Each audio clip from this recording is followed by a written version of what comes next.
For those that don't know, obviously we say the name NASEO, what it stands for, but what's that elevator pitch for someone that's not familiar with the organization? We were actually founded by a combination of a couple of governors, and our fundamental role is to help states learn from one another and then interface with the federal government and the private sector to see where there are synergies. It's a very carrot, sort of positive approach, forward-looking, because it isn't regulatory for the most part. There tend not to be the hammers, which makes it a little bit more fun.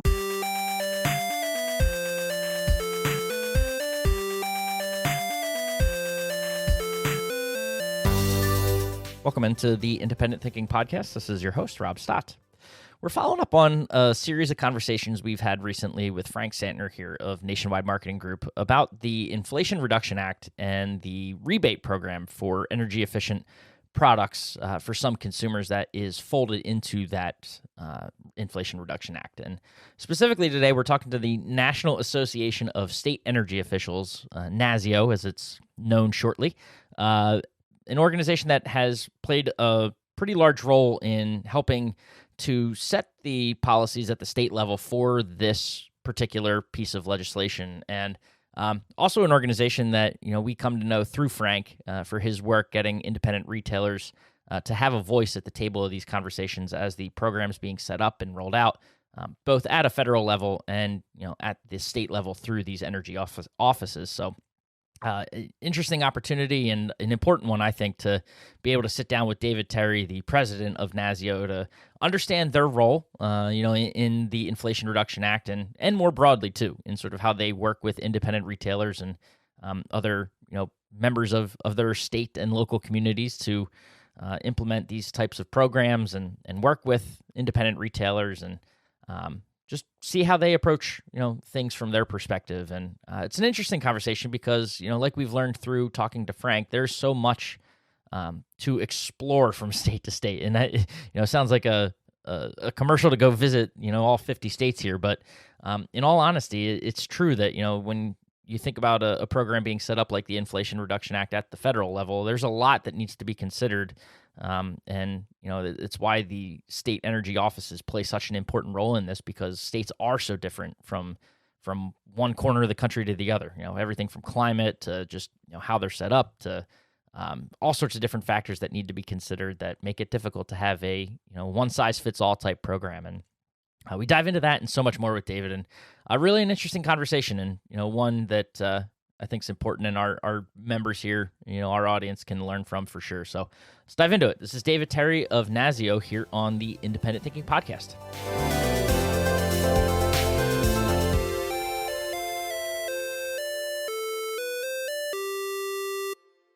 All right, we are back on the Independent Thinking Podcast, and I love being able to dive into my old world. I talk about it, I feel like multiple times I've mentioned it on this podcast that I grew up in associations. So to be able to talk to an association is always exciting for me. And we're excited right now to have David Terry, president of NASEO, the National Association of State Energy Officials. Did I get that right? You did, yes. Awesome. Well, David, appreciate you taking the time and hopping in with us and doing a podcast. So we appreciate it. Absolutely. Absolutely. Looking forward to it. Yeah. So start with yourself. Let's get to know you a little bit. Tell us about Yeah. who you are, your background, and your path to NASEO. Sure. Well, the whole energy thing, I guess, was a bit random.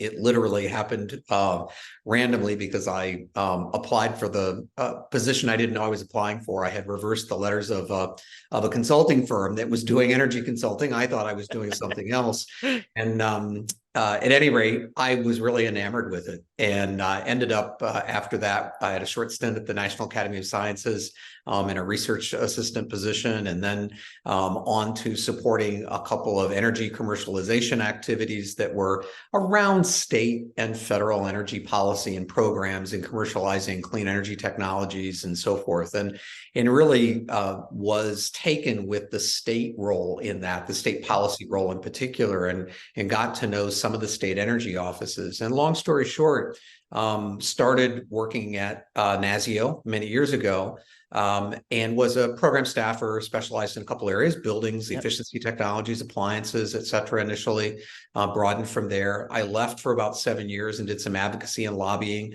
in a number of different energy areas, and came back in 2008, and that was during the American Recovery Yep. Act after the financial crisis. And we did some really major cool programs. The organization, I think, grew a lot then, but also the membership, the 56 state and territory energy offices represent, grew. And I think the fundamental thing that I have brought to it, I have a very keen interest in technology and markets, and I Yeah. kind of maybe I'm easily distracted, but what I like about it is there's variety. It's For not a sure. single product or a single market, and that's sort of that's very attractive to me, and and Yeah. I think that's how I got here, is I like that variety that our organization brings. What I always love to ask association professionals too, and this goes back to those early days at ASAE, is, we always talked about the difference between someone that was in the profession then worked for the association as opposed to an association professional. So like, what do you consider yourself, more on the association professional side and kind of got into this? Or were you really like, was it the work of what you're doing, and then there just happened to be an association Yeah. related to it that got you to it? It was the work of what I was doing, despite having gotten Yeah. there randomly and Right. having absolutely no technical background. I was an art history major, if that tells you anything. But it was really the substance, I have to Yeah. say. And I think I would have wanted it. Just where I ended up applying it was I just Just sort of found my happenstance. interest. Yeah. Pretty cool how that happens though, isn't it? It is. It Yeah. is. I am a big believer in accidentalism, which is, in fact, an art movement. If you can dredge up college art history, which is easier for me to do, could be, since I focused on that.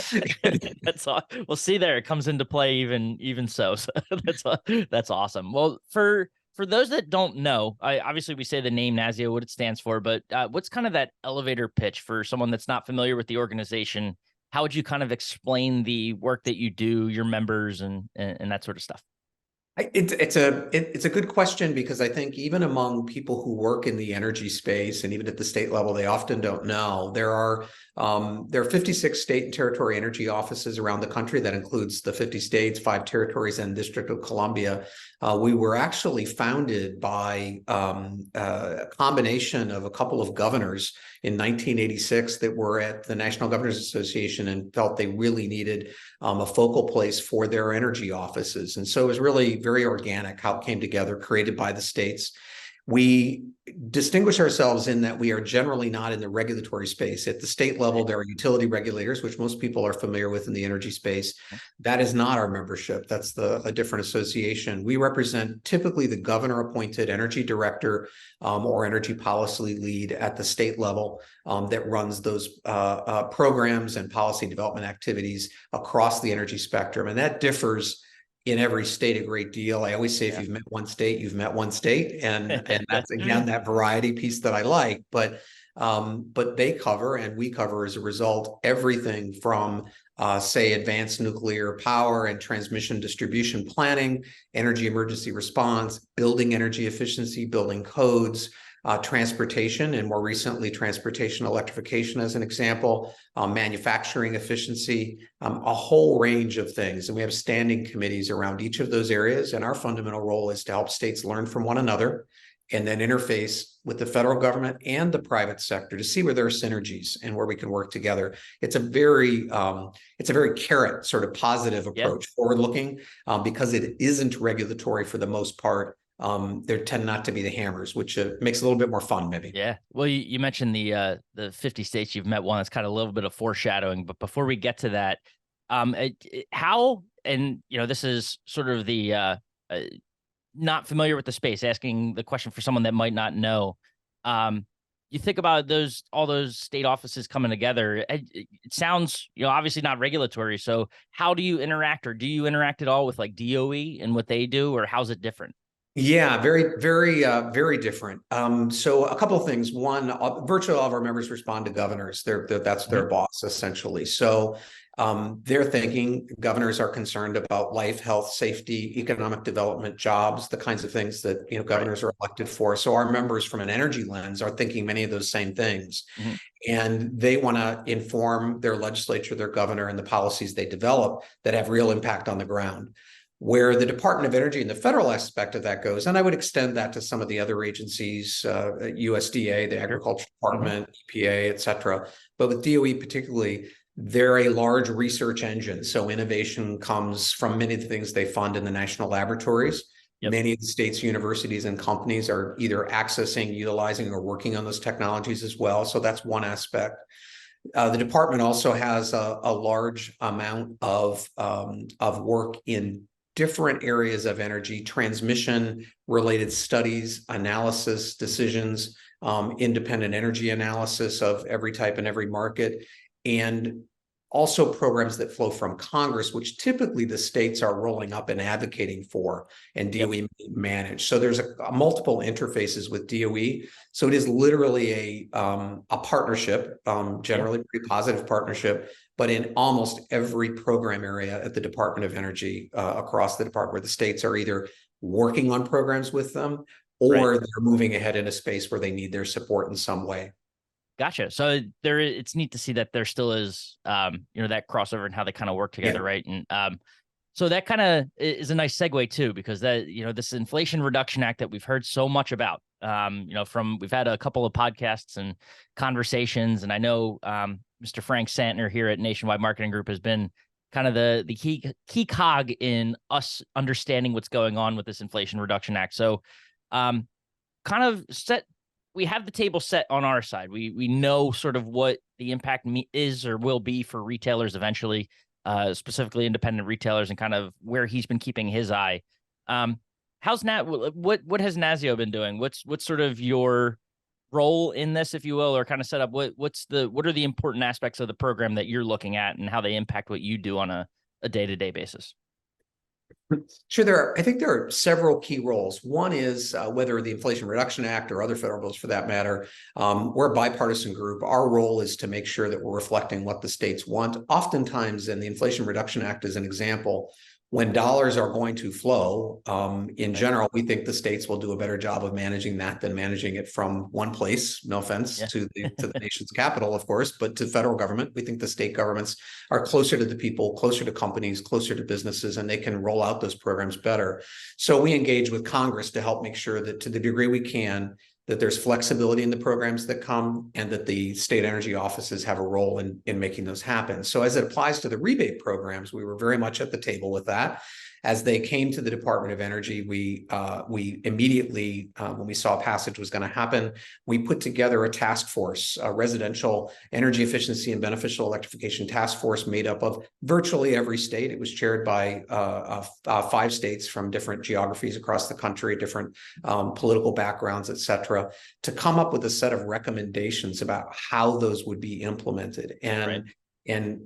And that's sort of a fundamental NASEO role where we're recommending to DOE, okay, we know you're going to come up with the program requirements beyond the statute, and we don't have a lot of control over that, but we can get good, solid information in early. So that was job one. We did that almost immediately by inviting the private sector in to that task force. And so we had many private sector people that were a part of it as well, from appliance manufacturers to retailers to advocates to people concerned about affordability. We like to get the perspectives there.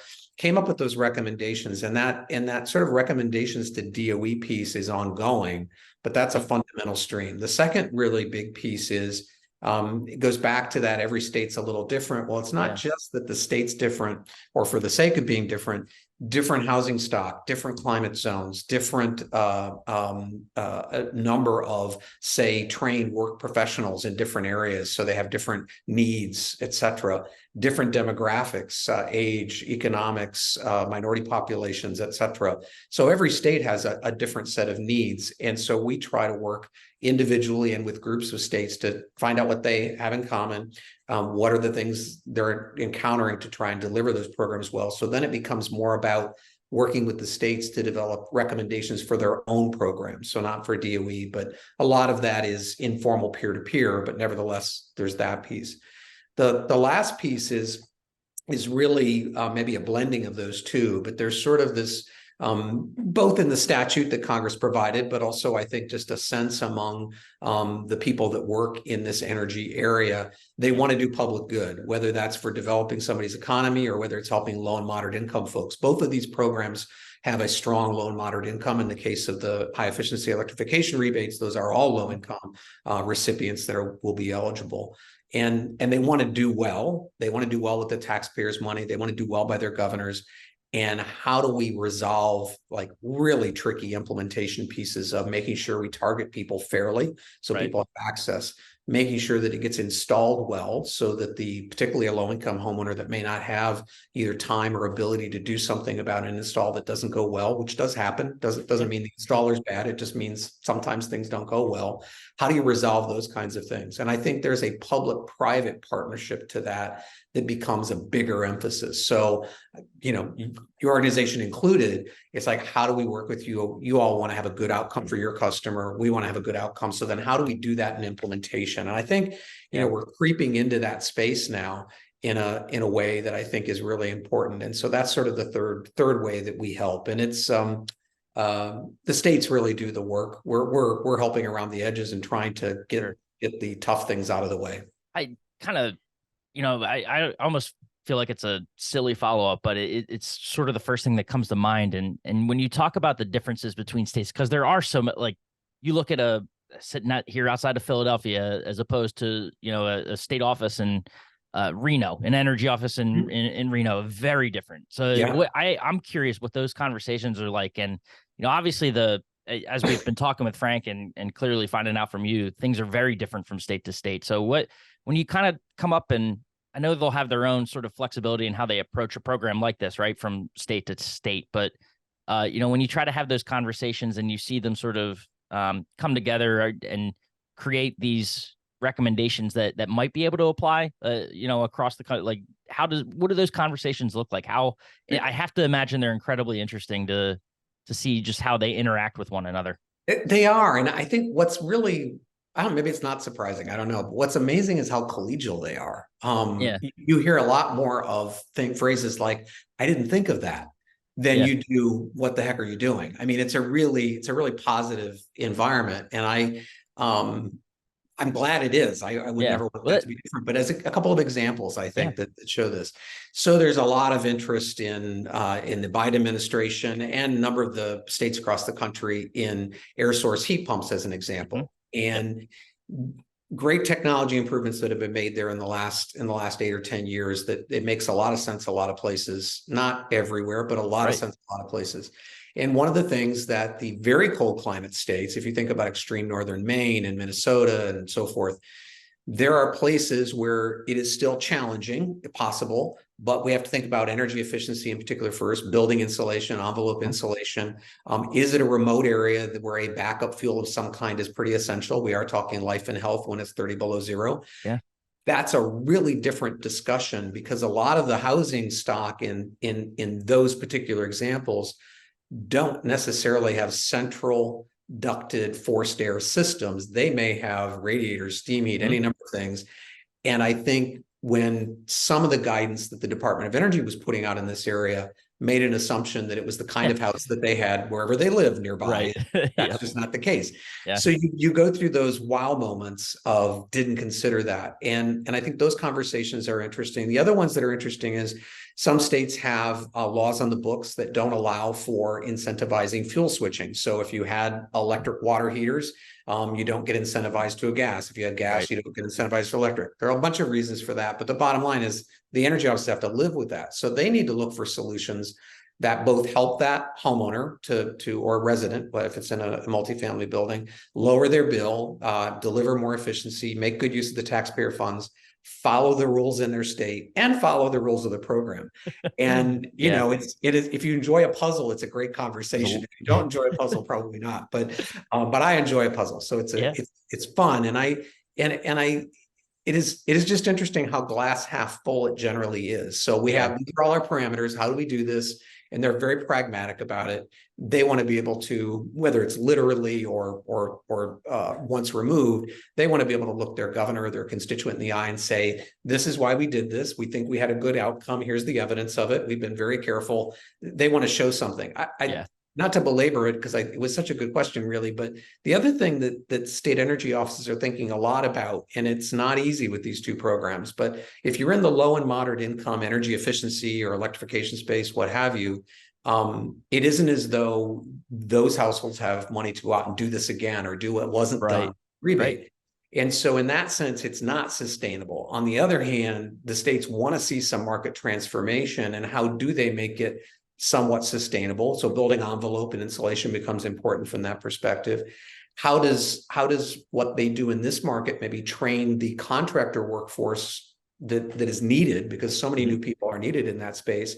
How does it train them so when they go to a market rate house, maybe they do an equally good job or even better job or whatever? But there's some transformative effect that lasts, that goes beyond, gee, we had a rebate, we replaced a heat unit, the end. They want to see more than the end. They want to see the taxpayer's dollar go further. No, that's all. And I mean, it's starting to make sense too in talking to you. You know, like I've mentioned, we talked to Frank about this program, and I know he had mentioned to us in the past about target dates for when everything would be set and ready to go. And those seem to keep getting kicked down the road for multitudes of reasons, but namely because, you know, these conversations that you're having at a federal level, you probably don't, to your point, you don't think that they need to happen, or you make assumptions, and then you start getting into the weeds with how programs work and, you know, how different states are. And it starts to make sense why, you know, something that they thought might launch by the end of 23, we're now looking at the early 25 to get this up and running. I think it's I think it's interesting. You know, it's funny. Honestly, I use Pennsylvania as an example frequently, and we have a great energy director there. But I've driven through the state a lot because I have a reason. I go to Ohio to visit relatives.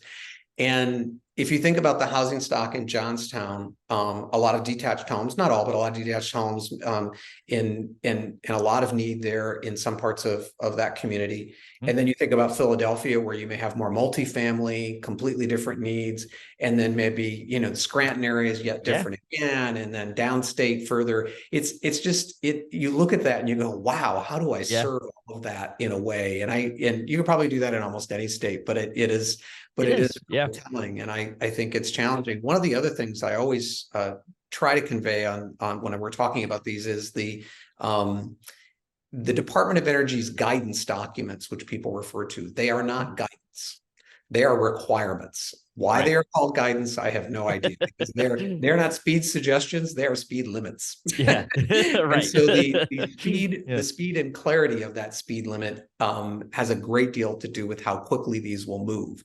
And I think the Department of Energy staff have been doing, you know, just really difficult job, working hard, trying to get it right. But when you think about all those parameters in those different states and different housing stocks and contractor needs and on and on and on, it is, the more you try to design that and work on it, the more difficult it becomes. And I think there's just a natural tension of the states might take the position of, you know, give us some firm goals and some clear parameters, and let us have flexibility, and we will get you where you want to go. And I think from a federal perspective, they have a fiduciary responsibility to imagine every outcome and control for it. And that's a little overstatement, but there's a tension there, and it's probably healthy tension. But that's a lot of what takes a long time, I think. Yeah, for sure. Well, and then too, I know the funding was a big part of this. You know, having to make sure that these energy offices were set up to be successful, right? So I know, you know, that there was a question around, you know, when funding would be received, and I believe they released some of it, right, to help these state offices get set up and be able to prepare for, you know, the coming work that would be involved in this. And that's a big part of too, where, you know, Frank comes in and Nationwide comes in, and you guys start having those conversations right around, you know, independent retailers not necessarily being at the table. Well, they were at the table, but not their challenge, their sort of standing in the process wasn't really considered until I think Frank raised his voice. I got to get your side of the story too, right? Because Frank told us he raised his hand and started shouting about you know, making sure that the independent retailer was heard during calls with EPA and the Energy Star team, and, you know, making sure that the independent retailer was considered, as these processes were being set up. And was he, tell Yeah, us, was he really? I think he's right in one aspect, Yeah. in that the state energy offices are ones that consistently in meetings have been saying it's great that major big box retailer that you all at the federal level are thinking about them. We work with them as well. Yeah. But what are we going to do for fill in the blank? Local Right. appliance store, Ace Hardware. There are a lot of Oh different yeah, versions of this. absolutely. And the energy offices have consistently raised that. And every time there's a solution set from a technology perspective, like a QR code or a Hmm. database that DOE is working on, which is super helpful, they immediately say, but what about my local retailer? Yeah. And so that, I think, has been happening all along.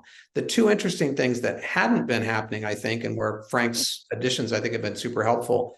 During ARA, almost immediately, we had lots of independent retailers come to us on the Energy Star rebate program in 2009 or whatever Hmm. that year was. And they were immediately at the table with us. I didn't have to call anybody. They were there. And the topic was immediately with us on this one, but we didn't have a lot of representation immediately. And Frank, thank goodness, reached out to us. And I told him at the time, I said, why we didn't reach out to you sooner, I have no explanation. I wish we had of, but please know that we have been thinking of you. We just need you at the table. And so that's a good thing. That's all pretty positive. I think where it is still missing, though, is I still think I'll characterize it sort of at the national level. That might include federal players. It might include advocacy groups that are based in DC. I still think they see a bit of the numbers game of they want to have a big impact. So they think of big population states and they think of big population venues. And I think the retailers in general, including the big box retailers, are more expansive in their thinking than that. The big box retailers we talk to are thinking about every community they're in, not just the big ones. Sure. You all obviously are a big part of that. And I think where we are now in the design of the program and the implementation of the state level, having y'all's voice there so that it can be built into any of the systems we do. Because I think our members are very leery to make assumptions about what independent retailers can accommodate reasonably and financially sure. accommodate. And they really want to be sensitive to that. No, that makes perfect sense. Well, what does that work look like right now? Like, what are you guys doing? And I guess not to say what's Frank doing, but like, what's the role of Nationwide in this, right? And how are we coming together to work together and ultimately, like, what's the end goal? What are we trying to achieve? Well, we have as an example, and it is more impactful than it sounds. We have a webinar, of course, coming up with Frank. It may have happened this week. I apologize. I can't remember what date it was, but part of the reason for that is to beginning that cadence of having his perspectives, his voice on behalf of the independent retailers come to the table, so people in every state, all the directors in the state, know they have somebody to go to with this question. They might be connected with people that are recommended for them to talk to in their state about how their program is designed, so they can bring them to stakeholder meetings, so that they can run concepts past them in their program design. Having both a group and then individuals in that state that maybe are representative, whether informally or formally, of independent retailers, for the state to get reaction from about what they're thinking, get input from. That's really how this works. And I think we're at the front end of that, both in terms of program design. So the engagement timing is actually very good. Vast majority of the states have done, very high level planning because the guidance, requirements, has been evolving. Yeah. Because it's getting firmer now. So we're getting to the serious part of the planning. I think up until a few weeks ago, there were enough outstanding issues that it would have been difficult to go very far in planning. The other piece I want to come back to, just for clarity, because it will come up multiple times over the course of the next couple of years. When DOE issues a press release that they're making funding available to the states, there is normally minimally a 6-month time between that announcement and it happening. And 10 to 12 months is not unusual. That doesn't mean Department of Energy is doing something wrong. It's just the procurement processes that are needed on primarily the federal end initially, but ultimately state end too, take that length of time. And so it's the expectations that have been set for these programs are a bit off. So I would argue that I think you all are coming in at the right time. But we do need to act quickly to make sure that the personal connections are made with every state that we can bring to the table. Right, because the announcement's made, but then it's all application. You have to go through application processes and understanding whether you want it or not. And I know some states, I'm sure there's requirements, right? Set up, for each state, determining whether they want it, if they do get it, where it's got to go, all that sort of stuff. So, quite anytime there's federal dollars involved. Right? Yeah, right? and there are these are highly visible programs, which the Department of Energy's Inspector General will likely come to every state. As they should. That's the full expectation. That happened during ARA. It's not unusual. But that being said, the states take very seriously every bit of that language that is in their agreement with the Department of Energy, and they have their own state processes, which sometimes go well beyond the federal. And I think the one thing I don't worry about is that the money won't be used thoughtfully. It will be used thoughtfully. Not that there won't be some problems someplace because of some kind of implementation thing that wasn't anticipated. But I think that's the other part of having the independent retailers at the table. You're going to those organizations, those retail outlets are going to see things that we will all miss on our side because they're there every day. It's a different approach. And we want to avoid that before the program is implemented, not after. Right. Makes perfect sense. Yeah. Well, the other cool thing about this too is that, there's now another resource, right? So our members are learning of another resource. If they didn't know already, now they do, of NASEO and being able to turn to these state energy officials and offices to get information that, help answer questions that they might have. But what would be kind of your message? They could turn to Nationwide, they could turn to you, but to help them navigate, what would you kind of tell them if they're still feeling confused or trying to figure out what's going on? Sort of what's the message to help simplify this program? Yeah, I think a couple of things that are really important in this regard, and it is regardless of what you think about whether the money should have been appropriated or not, because I know there's a diversity of views on that, but the money is there. It is largely for poorer people, low-income folks, which is surely a good thing. And that's what it's really about. And I think the expectations that have inadvertently been set by some of the national communications in particular are that everybody's going to get a rebate in America and it's all available tomorrow morning. Very few people are going to get a rebate and it won't be available tomorrow morning. So the expectation for, I think, an independent retailer needs to be, if you look, and it's very easy to find, the allocation of dollars for your state, which is publicly available, and you just divide it by the low and moderate income households in your state, you'll quickly see it's a fraction, not only of the population, but it's a fraction of the low and moderate income population. So getting the scale sense in your state of what that means, and it does differ. It depends upon how many people in your state and the dollars you get. That's pretty easy to figure out. Almost any of us could do that if it's just those two pieces of information.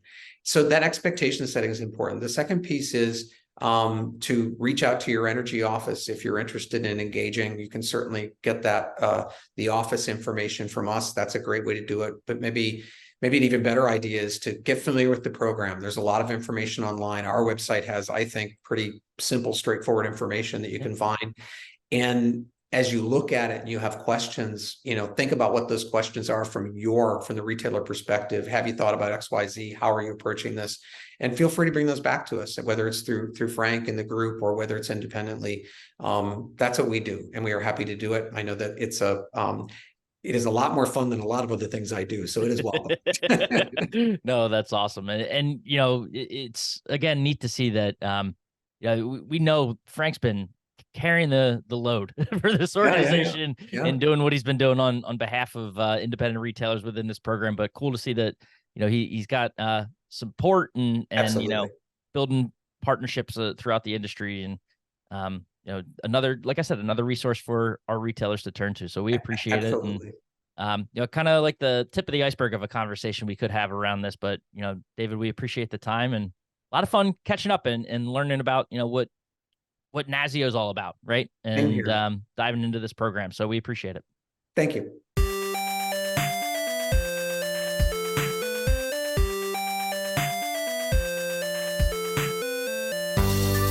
Awesome. And thank you again to David for taking his time and sitting down with us and jumping into a podcast on really an ever-changing topic, right, with this Inflation Reduction Act, and seeing how the funding's being set up, and how it's approached from a state level after the federal guidelines were released, and things still changing and evolving on a regular basis. So neat to see, or neat to hear really their perspective on how they approach this, and how they're also trying to get involved the independent retail community through Nationwide Marketing Group, and David's work with Frank, and so much more. So we appreciate it. And as always, appreciate you listening to the Independent Thinking Podcast, and we'll catch you next time.